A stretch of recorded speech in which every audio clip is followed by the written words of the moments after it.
I'm Cami Orton, I'm Lauren Buchan. I'm Tashara Carnahan. I'm Jessica Vasquez. and I will go ahead and start talking about my interview. I actually did my interview last week because I started volunteering at the Children's Justice Center in Provo, and so I was going to do an orientation, so just one-on-one anyways. So I just kind of took that opportunity to ask her some questions, the director of the center. Um, and basically, what the Children's Justice Center is back before they were really invented, when a child was, I guess they're not being investigated, but when there was an instance of physical or sexual abuse or neglect for a child, um, the child would have to go to all these different places. They had to go to a social worker, they had to go to the police station, they usually had to go to some sort of therapist, they had to talk with a lawyer, they had to, basically share their usually horrific and difficult experience over and over in these kind of frightening settings, um, with strangers, and it was eventually someone decided that that was probably not the best way to do it, and so children's justice centers, that's what we call them in Utah. Most other states call them child advocacy centers, I think. I don't remember that for sure though. um, and so it's one place for a child to come. They usually try to take an old home and kind of renovate it so it looks familiar. There's a kitchen, there's, it just looks like somebody's house. And one person does all the interviewing, and then it's either recorded or, like at the one here, there's just cameras in the room, and then anyone else who needs to observe, usually like a police officer or whoever else needs to observe, they can be in the other room or through like a two-way glass, um, or one-way glass, I guess. All glass, it's two-way. Um, but yeah, so that's kind of the idea, um, to make it more child-friendly. So it's kids are already going through something really horrible, just to make it a little less painful for them. Um, and she ended up getting into this line of work. Um, she was a social worker, and her family had just moved to the area. And I don't know how she got, this specific position, but just because of some family experience, I mean, she didn't really go into it, just I guess, some personal experiences, that led her to want to become a social worker, um, which is kind of why she got into that line of work. I think the Children's Justice Center is more child-oriented rather than family-oriented, um, because its primary purpose is to help children and to make the experience better or easier for the child. Although they do offer resources to help families, um, they don't do a lot with families there. Although usually, while the child's being interviewed, the parent or guardian or whoever will also have like a little meeting to help them deal with, the experience, and in order to help them. And then I know that they have lots of connections to um, other resources like counseling and what have you in the community. So yeah, do you have any questions about the center or my interview? So you're located in Utah? Yes, in Provo. Oh, okay. Okay. So that was just my question. Like, so where is this located? So it's in Utah. So do they have multiple facilities of a similar kind in other states, or is it just solely focused on the Utah area? Well, they have them in basically every state. I'm trying to remember what she called them. She said in Utah and Hawaii they're called Children's Justice Centers, but Okay. most states call them something else, and I can't Uh, remember what it's called. But yeah, most I mean, in Utah, I think there's 36 locations. They have 36 of them throughout the state, if I remember. Um, yeah. So I'm trying to remember when they first started coming into practice because it really is such a better way for the children. Um, but I think sometime in the last 15 to 20 years. So I have a question. I don't know if I Yeah. missed this or not, but what is it? Like I know it's for children, but what types of children, I guess? Any children in the community who are, I don't know the right word to say it, they're not being investigated, but someone has abused them either physically or sexually. So there's some sort of investigation going on. And so in those cases, obviously you have to talk to the child and ask, for them to share their story and their experiences so they can say, yeah, so and so did this or, whatever it is.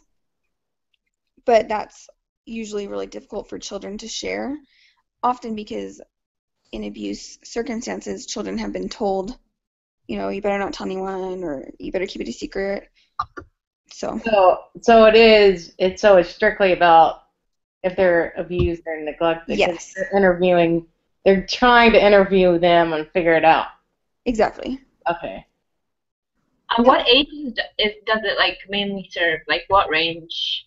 Um, any up through 18. I'm not sure if 18 is, I think 18 is included. Um, I'm guessing, I know they've had instances of abuse, for children, I mean, even under 1 year of age, but obviously you can't interview like a 10-month-old baby. So I don't know. I mean, I didn't ask that. This is only my first week. My first day volunteering was actually today. Um, and so I'm not sure, but it can be quite young. Yeah. Okay, awesome. I can go ahead then. I went to Madison Cares, which is, if any of you have been in Rexburg, it's across the street from Brolum's. It's in the old junior high building. So there, when I asked them why they first started and like what their reasons behind starting this program up was that they wanted to bring more mental health into the school system. So what they do is they're like a third party help source where they get referrals from anybody, from bishops, from close friends, from family members, teachers, referrals from anyone to kind of help this child who has issues. A lot of them are anxiety, and sometimes it's trauma within the home, but they try and help the kid use natural systems of help, such as family members, friends, and church leaders, and move away from paid supports like teachers and them. So the reason how they got started up is that they received a grant from the government for helping mental health. Well, they're the pilot program of receiving a grant for helping mental health, but they took the suicide stats from the state of Idaho, and they were super high, and they were able to use those in their favor. They're okay. They were able to use those in their favor in receiving the grant, and their grant was over $8 million. Or wait, I think it was $8 billion, and it was for 6 years. And I think it was 8 million. I wrote down 8 million, but that sounds kind of small. But I don't know. For 6 years, and because there's no cost to families for using the services, so there's no. It's kind of like the school nurse in a way of kind of thinking about it. Like you go to a school counselor or a school nurse, and the parents aren't paying for their services. It's usually grant money or it's taxpayer dollars, and so for them it's grant money. It's not taxpayer money. But they said that eventually, when the grant runs up and they don't have any money, they're gonna have to start levying for the community to start paying through taxes and stuff so that they can continue to help. But the program is after they refer someone to the program and the kid is kind of getting help, and there's different things they do. There's a youth group that happens twice a month, and they get people from the troubled homes and also like kids from the student body who feel like they want to be involved with that. So they're getting people or kids who have mental health problems and kids who don't come together and do service projects and things like that. And they help kids from ages 0 to 21. It's an education-based program where they're trying to help educate parents on what they can do as well. But they just help people who are in homeschools and charter schools, and they want to expand it to more than just. Right now, they're only serving the Rexburg area. They don't have this program helping even throughout the whole state of Idaho. They only have it to Madison County in Rexburg. So they were the only school district that received this grant along with one other school district in the whole nation to kind of start this program up. And yeah, so go ahead and ask me questions because I don't know what else to share. But that's kind of the notes that I wrote down. A lot of people don't know about this program just because I feel like they don't advertise it very well. They advertise it really well for the youth and stuff. They have a Celebrate Youth kind of a party that happens, I don't know how often, I think once a year, where a lot of youth just gather, like thousands of youth come together and they just have a big party, and that's how people really know them. But they don't know them that it's a kind of a program to help kids feel confident with who they are as themselves and to be okay with the differences that they are compared with other kids. One of their campaigns right now is I'm 100% original, I don't need a label, kind of a thing, which I thought was really cool. They have like a bunch of t-shirts and posters and out. But yeah, so that's them. Are there any other questions? That's awesome. I didn't know about that. Is there a way for like people in the community to get involved with the program, or is it just they said just benefit from it? They said that the community can always, or this organization can always use volunteers to help with youth camps and the Celebrate Youth party, and also just to spread the word through Facebook and word of mouth, just to get people aware that they're here and that their services could be helpful. They said that you could refer people to them. That's also helpful. And also that the community can really support them through funds eventually when the grant runs out, so to levy for the program. And they said that once the funds run out, unfortunately the community will support them only through monetary funds, of course volunteering and everything, but they're going to eventually need funds. And they said unfortunately it's money, and so a lot of people don't support that if it's like, oh man, I have to pay for that. But if they see the results and they see that it's actually helping kids, then that's important, and they are seeing results. So that's some of the ways they said that we could help, besides paying money and supporting them through funds, to volunteer your time to go and help out with the camps and stuff that they have.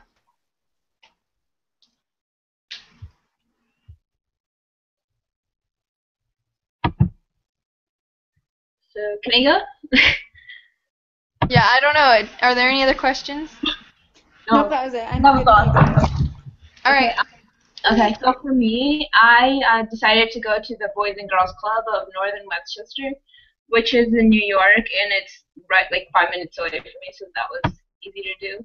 I'm just going to go off by the questions that I asked the director. So I asked her what led her to get involved with Boys and Girls Club, and she told me that she believes that all children should be given the tools that they need to reach their full potential. And within our community, it's mostly families with recently immigrated parents, and she felt that a lot of those children were in disadvantaged situations, and because of that, they are not able to reach their full potential. And she wanted to just get involved in that. She started off as a volunteer, and then she looked into how she can work there. And so I asked her, what do you see are the most prevailing problems for families here in the community? And it's what I was talking about before, how like most of our community is made up of a lot of Hispanic people.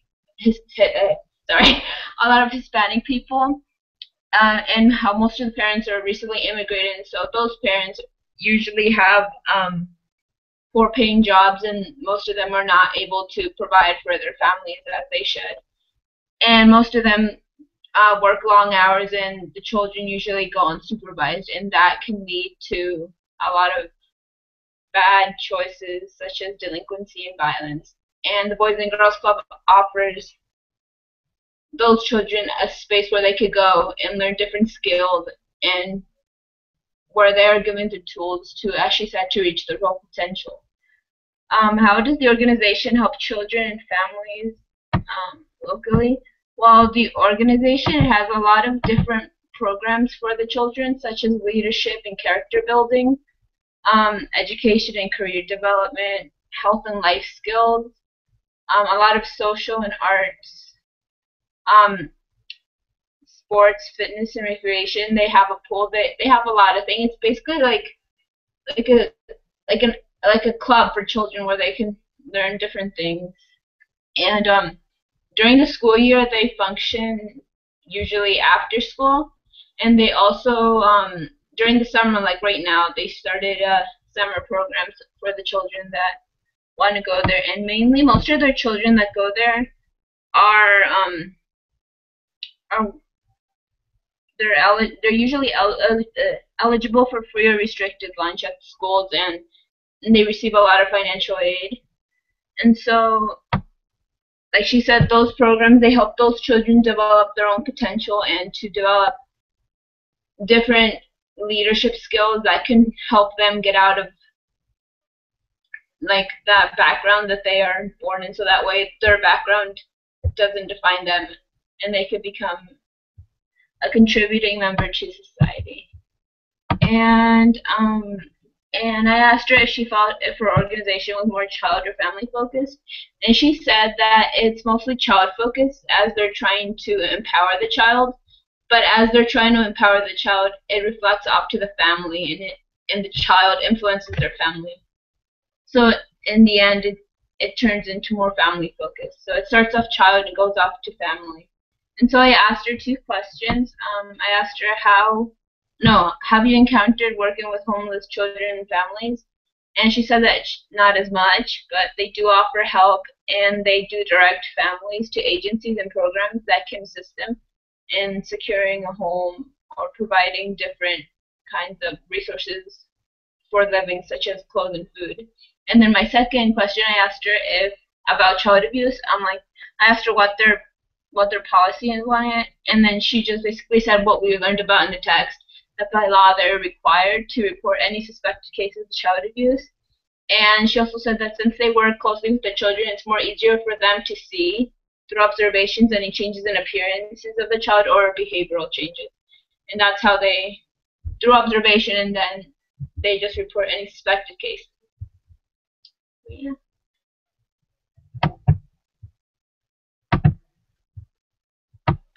So could you find a kind of similar program? Where do they usually hold this? Is this its own building, or do they hold this kind of program like at the YMCA, or what kind of, where can you find? They have their own building, and it comes equipped with a pool, playground, with a lot of things. Like I said, it's basically kind of like a club for like children.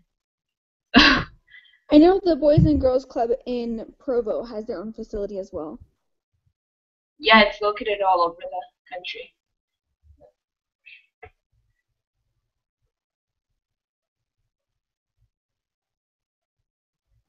I have a question. So, you said something about financial aid.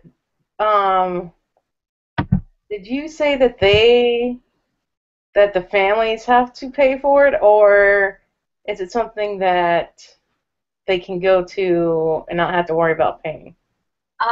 Well, they have a registration process, and it's usually based on like the need of the family. They like if the family isn't like, if they're tight on money, then they will evaluate the the income of the family to see if they could like waive it at least a little bit. So it is like a membership then, right? Yeah, well, usually I guess also like from what I remember, because I went there for a little bit when I was younger, and I think it also has to like with referrals too. Get referred there too. Yeah. I didn't really ask her so much on that. But usually, yeah, there is a membership fee. It's I just looked it up. I was on their website to look that up. It says here that they have a membership fee of $50 per child. Just for the year, I guess. Yeah, for the year.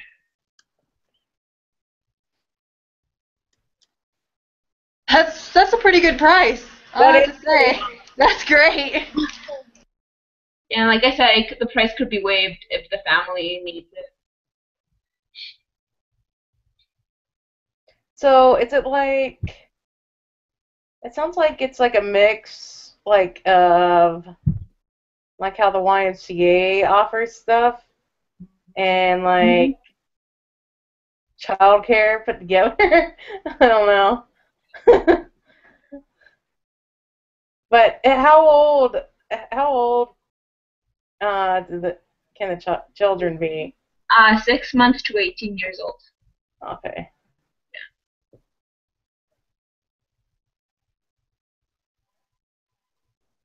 All right. Should I go next? Go. Okay. So I interviewed a Head Start director, and for one of my other classes I have to volunteer, or it's required to volunteer for 7 hours in another class. So I've gone there a couple times, and so just me going there, I've noticed they're very active. Like no matter, there's like no time to sit around. Like they're either inside or they're outside, and they're either they'll play on different playgrounds, and I guess they have a mix between traditional and modern. I noticed because there's a lot of shape, like a lot of items. I don't know, or sculptures. They're sculpted in different ways. So, and they have 2 different playgrounds, and then they also have like So one day they went to go water an apple tree, and all the kids took turns watering the apple tree in the class I was in. So, I guess I'll just do what Jessica did too about with the questions. So, I asked her how did she get involved, and at first she was a social worker, and was a consultant for Head Start, and this is on a reservation, and she was the tribal social worker, and the director, I guess, got terminated, so they selected her because she had become really involved, and she was elected as in the Parent Policy Council, and that she helps with the program policy and procedures. Then, so I asked her what was the most prevalent issues or problems, and she said that there's a lot of drugs and alcohol and mental illness with the families. And I asked her, oh, and she said one of the biggest reasons she got involved is because her daughter went to Head Start, so and she wanted to make sure that she got the best possible education, because right now Head Start's trying to become more of a preschool, like known as a preschool instead of a child care, and they focus more on the low income families. Um, and I asked her how Head Start helps, and she said they help in social, emotional, developmental, physical, school readiness, literacy, language, cognitive, and nutritional development. And it provides parents the opportunity to advocate for their children, and it empowers the parents by giving them opportunities to sit on various policy councils, boards, and different committees. And Head Start also helps families set goals to enhance their lives. And then their motto is, when we enroll a child, we enroll the family. And it's their job to link the family with community partners and resources to meet their basic living needs. And then another time when I went to volunteer, so they kind of have it sectioned where they have the classes. They have 4 classes and or classrooms, and I guess there's 3-year-olds and then 4-year-olds that are turning 5, and then so they have those classrooms, and then they have like a back office for, I guess, where the director is and like the second in command. And then there's another section when you walk in where I think they have 3 social workers there. And I talked to a social worker, and she said I guess you can major in education or educational psychology, where you are learning how to help children in schools find like the best, and I guess their families obviously, but find the best resources that they need, and if they need any help with anything. And what else? So she said Head Start is more child focused, but again, they help with the families with education, finances, and budgets. So that leads to family-centered as well. And the 2 questions I asked her about the different physical activities, and they get 1 hour of physical activity a day on the playground, and there's 2 different playgrounds. There's one that's like pretty much the like traditional with the slide and swings and all that, and then there's also it's like a huge sandbox. I feel like it's more, and it's like in the ground, like the sand's like even with the ground. And then she said they also implement learning that promotes healthy eating and physical movement. And then I asked her, do you guys invite like guest speakers or go to on field trips or community projects or anything like that? And she said that they go on numerous field trips, and this year I guess they try to focus on nature-themed places and museums. And then they also have community helpers, like nurses, police, firefighters. They come in and speak. And then they also had Earth Day, where they planted different plants in different gardens that they had. and that's it. So.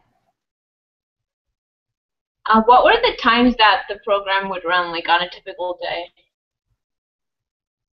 I think it's 8. It's 8 to 2 or 3, I think. Yeah, because I volunteered, because I'm also taking the class. So I also volunteered at a Head Start, and yeah, our program would run from like 8 to like 2:30 to 3. Yeah. I'm actually trying to get a job with Head Start right now. Oh, you are? Yeah. Yeah, I actually got a job offer from them because I was volunteering, and I also did my internship there. And the lady, because there's another teacher who's she's going to go work in like public policy or something, and so she's like, yeah, we have an open spot if you want to come once you graduate. So that's cool. What would the position be? I'm just. First, she said that it would be assistant teacher, and then I can advance up to head teacher.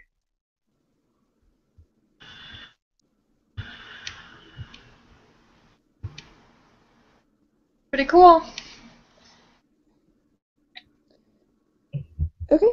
Well, I think that's it. Do you think I need to summarize, or should we? I would assume you would watch it. Maybe we could just each, as a summary, just say where we interviewed them. Yeah. That way, like, someone doesn't try to recap everybody's, but... So, I interviewed someone at the Children's Justice Center in Provo. Okay. I interviewed multiple people on the panel of the Madison Cares organization here in Rexburg, Idaho.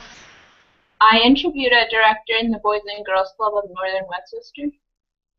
And I interviewed head director at Head Start. Awesome. All right. Well, I'll see you guys next week. Okay, sounds great. Bye. Bye-bye.